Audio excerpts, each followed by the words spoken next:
तर सांस्कृतिक कार्य संचालनालयाकडनं दरवर्षी आयोजित केल्या जाणाऱ्या बालनाट्य स्पर्धेवरनं यावर्षी राजकारण रंगलंय। परत एकदा राजकारणातले महायुतीतले मित्रपक्षांमध्येच हे घडतंय।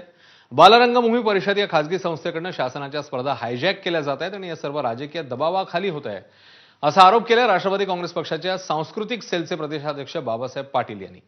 त्यांचा आरोप होता अभिनेत्री नीलम शिर्के यांच्यावर। बाबासाहेब पाटील यांनी मुख्यमंत्री फडणवीस आणि अखिल भारतीय नाट्य परिषदेचे विश्वस्त शरद पवार यांना या संदर्भात पत्र लिहून आक्षेप नोंदवले होते, मात्र आता त्यांनी या आरोपांवरून माघार घेतली आहे। बालरंगभूमीच्या संचालकांशी चर्चा झाली, गैरसमज दूर झाले, पुढील आठवड्यात त्यांच्यासोबत बैठक होणार असल्याचं पाटील यांनी म्हटलं। मात्र या प्रकारामुळे मित्रपक्ष राष्ट्रवादीशी संबंधित सेलकडनं आपल्या सरकारवर करण्यात आलेले आरोप थोपवण्यात भाजप आणि शिंदेच्या शिवसेनेला यश आल्याचं या निमित्ताने पाहायला मिळते।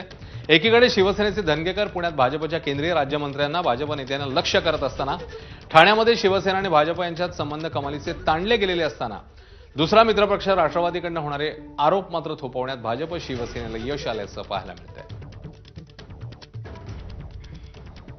माझी बालरंगभूमीच्या संचालकांशी देखील या सगळ्या गोष्टींची चर्चा झाली।